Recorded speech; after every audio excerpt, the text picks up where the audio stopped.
Hello बच्चों, जैसा कि आपने लास्ट लेक्चर में देखा था, हमने हेनरी का नियम तक आप लोगों को बताया था। इसके बाद जो आपको नेक्स्ट टॉपिक पढ़ना है वो है colligative properties of solution, billion का अनुसंख्य गुणधर्म। ये कॉलिगेटिव प्रॉपर्टीज होता क्या है? जैसा कि आप लोग जानते हैं कि बिलियन के कई सारे गुण होते हैं। इसे समझने के लिए आपको हम एक छोटा सा उदाहरण देते हैं। जैसे हमने यहाँ पर एक बीकर लिया और इस बीकर में हमने जल को रखा है। अब इस बीकर में हमने जब जल को रखा है और इसमें क्या मिला दिया हमने, इसमें विलय के तौर पर हमने NaCl यानी कि साल्ट को मिला दिया है। तो अब आप थोड़ा सा यहाँ पर ध्यान दोगे कि जब हम NaCl को जल में डालेंगे तो यहाँ पर बनेगा NaCl का जलीय विलयन।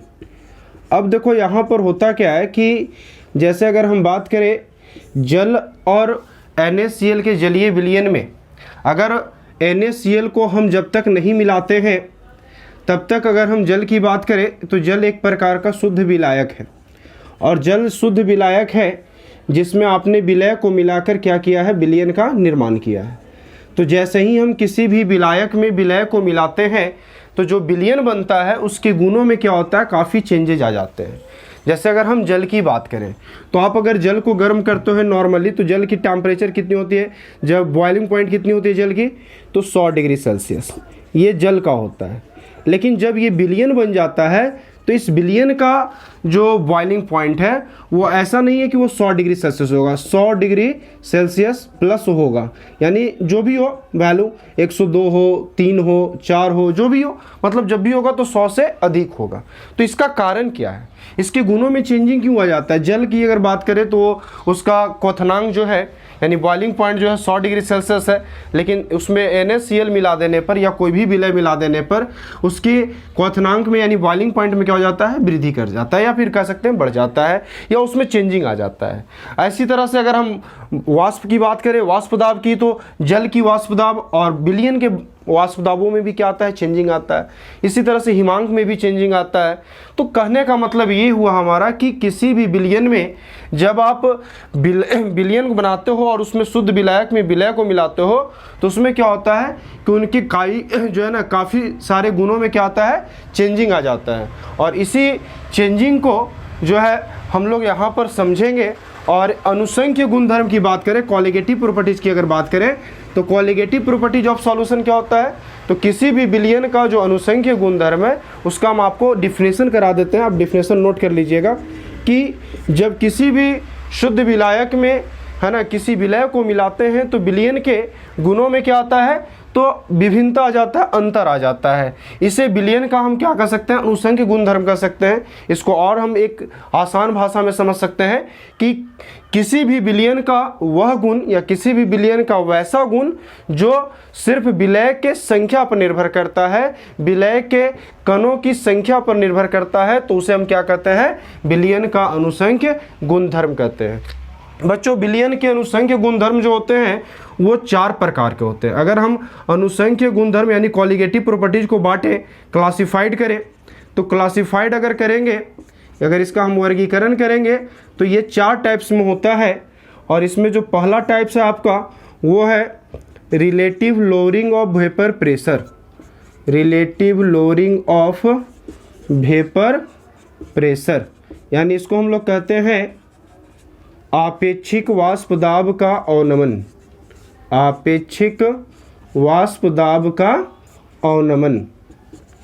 ठीक उसी तरीके से हम आगे बढ़ेंगे तो दूसरा जो कॉलिगेटिव प्रॉपर्टी होता है वो होता है elevation of boiling point. Elevation of boiling point, इसको हम लोग कहते हैं क्वथनांक का उन्नयन।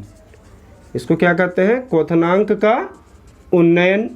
ठीक उसी तरीके से जो तीसरा कॉलिगेटिव प्रॉपर्टी होता है वो क्या होता है, तो depression of freezing point. Depression of freezing point, इसको हम लोग कहते हैं हिमांक का अवनमन। हिमांक का अवनमन। और जो आखिरी और जो चौथा कॉलिगेटिव प्रॉपर्टीज होता है उसको हम लोग कहते हैं ऑस्मोटिक प्रेशर। ऑस्मोटिक प्रेशर यानी कि इसको कहते हैं हम लोग परासरणी दाब। तो ये 4 तरह के कॉलिगेटिव प्रॉपर्टी होते हैं जिसको आप नोट कर लीजिएगा। यानी कि विलियन के अनुसंघीय गुणधर्म को 4 भागों में बांटा गया है और इसके बाद हम एक एक करके इसका डेफिनेशन नोट करेंगे। अब हम लोग जानेंगे यहाँ पर सबसे पहले कॉलिगेटिव प्रॉपर्टीज के बारे में, जिसमें सबसे पहला कॉलिगेटिव प्रॉपर्टीज है relative lowering of vapour pressure. इसको शॉर्ट में हम लोग RLVP भी कहते हैं, इसको हिंदी में हम लोग कहते हैं आपेक्षिक वाष्प दाब का अवनमन।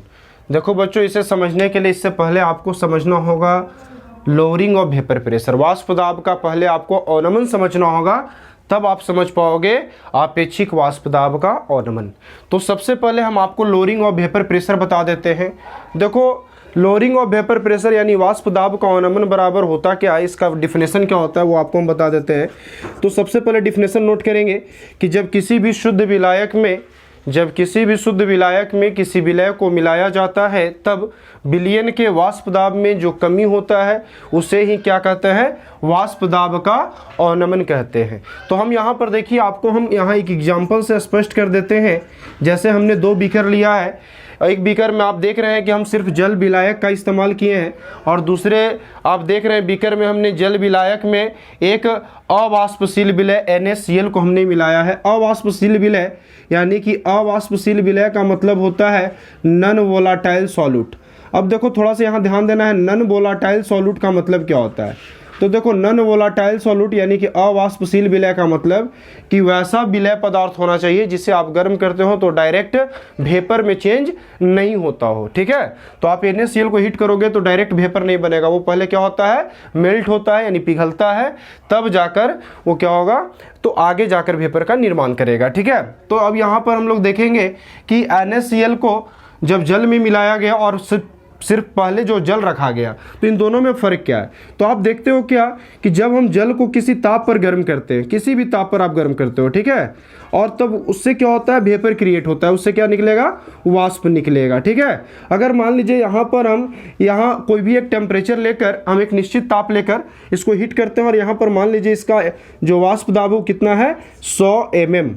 और अब हम क्या करते हैं कि जब NaCl को हमने जल में मिलाया है तब इसको हम उसी ताप पर गर्म करते हैं जिस ताप पर हमने किसको गर्म किया था, तो जल को गर्म किया था। अगर उसी ताप पर अगर हम इसे भी गर्म करते हैं तो हमने यहाँ पर नोट किया कि ये जो NaCl का जलीय विलयन था, इसका जो वाष्प दाब है वो कितना है, तो 95 mm।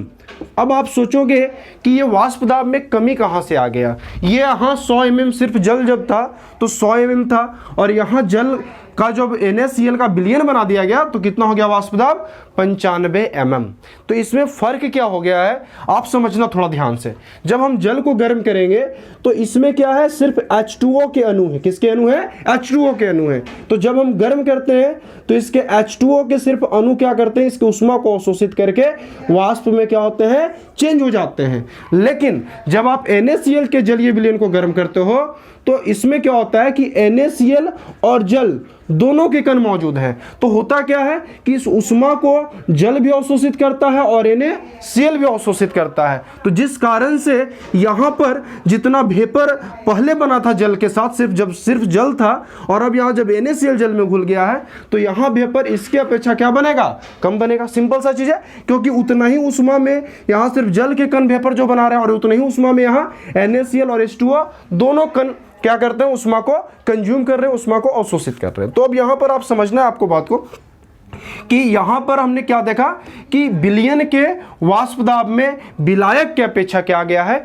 कमी आ गया है। तो अब यहाँ पर हम इसको एक्सप्रेशन के द्वारा भी समझ सकते हैं। जैसा कि आपने देखा है, हमने क्या किया कि किसी शुद्ध विलायक का वाष्प दाब PO ले लिया है, इसको मान लिया हमने P0, और विलयन का वाष्प दाब PS है, तब हम वाष्प दाब का अवनमन बराबर क्या बताएंगे, PO माइनस PS। वाष्प दाब का अवनमन क्या होगा, PO माइनस PS।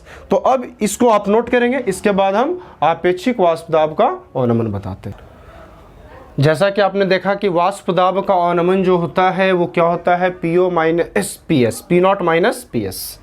अब यहाँ पर हम क्या देखेंगे, आपेक्षिक वाष्प दाब का अवनमन। तो देखो, आपेक्षिक वाष्प दाब का अवनमन क्या होता है, तो इसका डिफिनेशन नोट कर लोगे। तो आप ये बताओगे कि किसी भी विलयन के वाष्प दाब का अवनमन जो होता है वो विलायक के वाष्प दाब के सापेक्ष ज्ञात किया जाता है।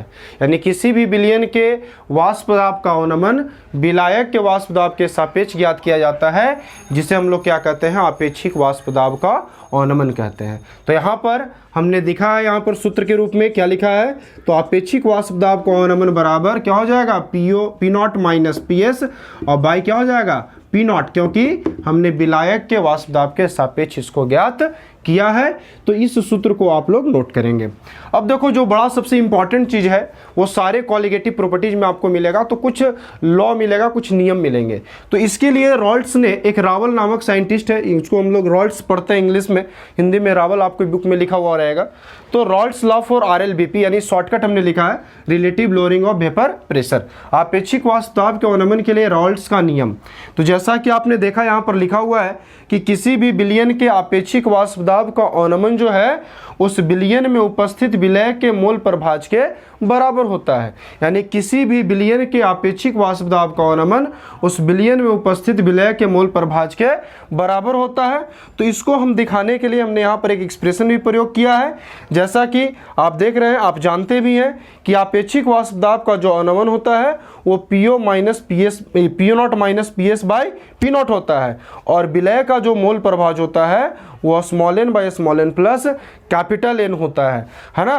तो अब हम जब दोनों हमको पता है तो रॉल्ट्स के नियम से हम इसका प्रयोग कर सकते हैं।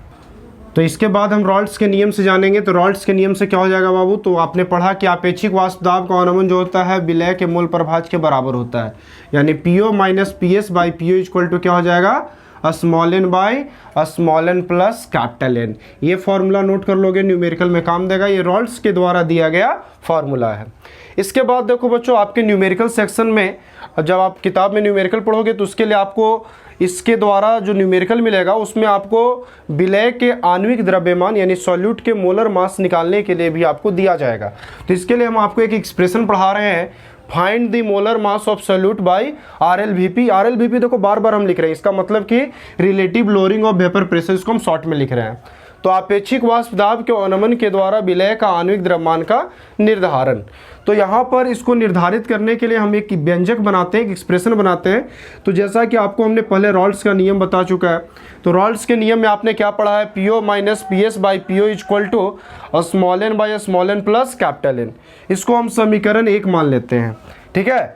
अगर यहाँ पर हमने देखो, यहाँ पर हमने लिखा है कि यदि विलयन अत्यंत तनु होता है तब उसमें विलय की मात्रा क्या होती है, अत्यंत कम होती है। तनु विलयन का मतलब आपको हमने बताया है कि तनु विलयन वैसा विलयन होता है जिसमें विलय की मात्रा क्या होती है, कम होती है। और यहाँ अत्यंत तनु मतलब कि विलय की मात्रा बहुत ज़्यादा कम हो। तो यहाँ पर हम कह सकते हैं कि जब विलयन अत्यंत तनु होता है तो जब हम विलयन के कुल मोलों की संख्या लिखते हैं तो उसमें हम विलय के मोलों की संख्या का वैल्यू क्या रख देते हैं, 0 पुट कर देते हैं। यानी कि विलयन के टोटल मोल की संख्या small N plus capital N जो है उसमें स्मॉल एन का वैल्यू हमने क्या रख दिया है, 0 रख दिया है। तो ये हो गया 0 प्लस एन, यानी ये सिर्फ कैपिटल एन हो गया। तो आप समीकरण 1 में इसकी जगह पर क्या रख दोगे, value P O minus P S by P O equal to small N by capital N. इसको समीकरण 2 मान लेंगे। अब इसके बाद देखिए, अगर हम मान लेते हैं यदि विलय और विलायक का जो दिया गया द्रव्यमान है वो स्मॉल एम और विलायक का क्या है, कैपिटल एम। और ठीक इसी तरीके से अगर हम विलय और विलायक का आणविक द्रव्यमान भी मान लें स्मॉल डब्ल्यू और कैपिटल डब्ल्यू, यानी याद रखना है विलय का दिया गया द्रव्यमान हमने स्मॉल एम माना है और उसका आणविक द्रव्यमान स्मॉल डब्ल्यू। ठीक उसी तरह से विलायक का जो दिया गया द्रव्यमान है वो कैपिटल एम और आणविक द्रव्यमान कैपिटल डब्ल्यू है। तो यहाँ से सबसे पहले जानेंगे बच्चों कि विलय के मोलों की संख्या कैसे निकालते हैं। तो विलय के मोलों की संख्या को हम लोग स्मॉल एन मानते हैं और ये निकाला जाता है विलय के दिए गए द्रव्यमान में उसके आणविक द्रव्यमान से भाग देकर। यानी स्मॉल एन का वैल्यू क्या हो जाएगा, small M by small W, और विलायक के मोलों की संख्या यानी कैपिटल एन बराबर हो जाएगा capital M by capital W, यानी कि विलायक का दिया गया द्रव्यमान बटा आणविक द्रव्यमान। अब हम क्या करेंगे, इस स्मॉल एन और कैपिटल एन के वैल्यू को अब हम समीकरण 2 में इसका मान को रखेंगे। तो आप जैसा कि देख रहे हैं समीकरण 2 में इसका मान हम रख रहे हैं। तो समीकरण 2 आपका था P O minus P S by P O equal to small N by capital N. तो स्मॉल n की जगह हमने रख दिया स्मॉल m बाई डब्ल्यू और कैपिटल n की जगह रख दिया कैपिटल M बाई डब्ल्यू। तो आपने देखा कि P not minus P S by P not equal to क्या हो जाएगा small m by W into capital W by capital M। तो इसलिए हम क्या निकालना है, हमें W स्मॉल w निकालना है, क्योंकि हमें क्या निकालना है, विलेय का आणविक द्रव्यमान यानी मोलर मास ऑफ सॉल्यूट। तो स्मॉल w बराबर क्या हो जाएगा, तो स्मॉल w को अगर हम इधर लाएंगे तो ये वाला टर्म क्या हो जाएगा, इधर आकर मल्टीप्लाई हो जाएगा, यानी स्मॉल w बराबर हो जाएगा small m into capital W by P not minus P S by P not is equal to क्या ये सॉरी इंटू कैपिटल M, जहाँ W इक्वल टू होगा विलेय का आणविक द्रव्यमान, यानी इसको हम क्या कहेंगे, मोलर मास ऑफ सॉल्यूट। इस फॉर्मूला को नोट कर लीजिएगा, इस पर अभी आपको हम एक न्यूमेरिकल बताते हैं। अब आपको हम अपेक्षिक वाष्प दाब के अवनमन पर कुछ क्वेश्चन को बनाएंगे, जो क्वेश्चन आपके एग्जामिनेशन में आते हैं। तो इसमें सबसे पहला जो न्यूमेरिकल है एनसीईआरटी का न्यूमेरिकल है बाबू, जो भी हम आपको एनसीईआरटी का न्यूमेरिकल बता देते हैं, जो कि आपका बोर्ड का टेक्स्ट बुक है और इसका न्यूमेरिकल आप बनाएंगे। यही आप लोगों के बोर्ड एग्जामिनेशन में इसी टाइप का न्यूमेरिकल आते हैं। तो हमने देखिए पहला क्वेश्चन लिखा गया है, क्या दिए गए ताप पर शुद्ध बेंजीन का वाष्प दाब 200 mmHg है, इसी ताप पर एक अवाष्पशील जो विलय है उसके 2 ग्राम मात्रा को 78 ग्राम बेंजीन में घुलाया जाता है, जिससे विलयन का वाष्प दाब कितना हो जाता है, 195 mmHg हो जाता है। तब कहता है कि विलय का आणविक द्रव्यमान ज्ञात करें। देखिए विलय का आणविक द्रव्यमान, इस पर हम अभी एक फॉर्मूला आपको प्रूफ किए थे, small w equal to small m into capital W by P O minus P S by P O into M. तो अब यहाँ पर आप देखेंगे कि हमने यहाँ पर सबसे पहले इस क्वेश्चन में दिए गए हमने जो मात्रा है उसको हमने क्या किया है, गिवेन के तौर पर हमने लिखा है। न्यूमेरिकल बनाते समय इस चीज़ का हमेशा ध्यान रखोगे, आप सबसे पहले गिवेन नोट करोगे, आप ये नहीं देखोगे कि इतना बड़ा न्यूमेरिकल है तो बहुत बड़ा इसका सॉल्यूशन होगा। गिवेन लिखो, 50% न्यूमेरिकल अपने आप सॉल्व हो जाता है और बाकी 50% फार्मूला पर रहता है। तो सबसे पहले हमने लिख दिया इस क्वेश्चन में शुद्ध बेंजीन का वाष्प दाब यानी पीओ दिया हुआ है कितना 200 mmHg, विलयन का वाष्प दाब यानी पीएस कितना है 195 mmHg, विलय का द्रव्यमान स्मॉल m 2 ग्राम, बेंजीन का द्रव्यमान यानी कैपिटल M 78 ग्राम दिया हुआ है क्वेश्चन में, और विलय का आणविक द्रव्यमान आपको निकालना है। हमने यहाँ पर एक अपने से क्वांटिटी को निकाला है, वो है बेंजीन का आणविक द्रव्यमान। क्वेश्चन में आपको हमेशा जो है ये कुछ न कुछ एक आध जो है द्रव्यमान आपको निकालना पड़ता है, खासकर या तो विलय का आणविक द्रव्यमान या विलायक का आणविक द्रव्यमान। तो बेंजीन का सूत्र होता है C6H6, तो इसके हिसाब से हमने निकाल लिया। तो आ गया कितना 78 ग्राम पर मोल, सबको आता होगा आणविक द्रव्यमान निकालने, है ना। कार्बन का एक परमाणु का द्रव्यमान 12, तो 6 हो गया, तो 12 गुना 6 हो गया। और हाइड्रोजन के एक एटम का द्रव्यमान 1, तो 6 है, तो 1 गुना 6 यानी 12 और 6 12 गुना 6 प्लस 1 गुना 6 यानी कि 78 ग्राम पर मोल। अब हम जानते हैं कि एक फॉर्मूला हमने पढ़ा है स्मॉल w बराबर small m into capital W by P not minus P S by P not into capital M। तो हमने यहाँ पर सारे वैल्यू को यहाँ पर हमने पुट कर दिया है और इसको हमने कैलकुलेशन करके कितना ले आया, इसके आंसर को 80 ग्राम, यानी कि इसका आंसर जो होगा विलय का आणविक द्रव्यमान कितना होगा 80 ग्राम होगा। अब हम आपको दूसरा न्यूमेरिकल एक और इस पर न्यूमेरिकल बता रहे हैं बच्चों। इस पर दूसरा न्यूमेरिकल बताने का उद्देश्य यह है कि इसमें आपको कभी कभी क्वेश्चन में मोल अंश भी पूछा जाता है। तो देखिए क्वेश्चन क्या कर रहा है दूसरा, कि 373 केल्विन ताप पर ग्लूकोज के जलीय विलयन का वाष्प दाब 750 mmHg है, तब विलय का मोल प्रभाज या मोल अंश ज्ञात करें। तो इसके लिए सबसे पहले आपको क्वेश्चन में दिए गए जो मात्रा है उसको आप गिवेन के तौर पर लिख लेंगे। तो गिवेन के तौर पर क्या लिखेंगे, तो गिवेन के तौर पर लिखेंगे आप जैसे विलयन का वाष्प दाब, तो विलयन का वाष्प दाब यानी पीएस कितना है 750 mmHg। अब देखो इसमें विलयन का वाष्प दाब दिया है, विलायक का वाष्प दाब नहीं दिया गया, और विलायक के तौर पर कौन है यहाँ पर, तो जलीय विलयन मतलब जल। तो 100 डिग्री सेल्सियस ताप पर जल का वाष्प दाब जो है वो कितना होता है, 1 atm के बराबर होता है। अब आप सोचोगे यहाँ 100 डिग्री सेल्सियस हमने कहाँ से ले आया, ये तो जल का क्या है, तो बॉइलिंग पॉइंट है यानी कि क्वथनांक। तो देखिए ताप कितना है बच्चों, यहाँ 373 केल्विन, 373 केल्विन मीन्स कितना 100 डिग्री सेल्सियस, क्योंकि 0 डिग्री सेल्सियस जो होता है वो 273 केल्विन होता है। तो ये आपको याद रखना बहुत इंपॉर्टेंट पॉइंट है कि 100 डिग्री सेल्सियस ताप पर जल का वाष्प दाब 1 atm होता है, और 1 atm जो होता है कितना होता है, वो 760 mmHg के बराबर होता है। तो इसका मतलब कि विलायक का वाष्प दाब कितना हो जाएगा, P not equal to 760 mmHg। अब अकॉर्डिंग टू क्वेश्चन चलते हैं हम लोग।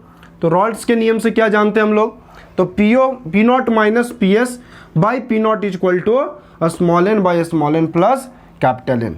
तो यहाँ पर पी नॉट की वैल्यू 760 रख देंगे, पी एस की वैल्यू 750 यानी 750 रख देंगे, और फिर पी नॉट की वैल्यू 760 रख देंगे।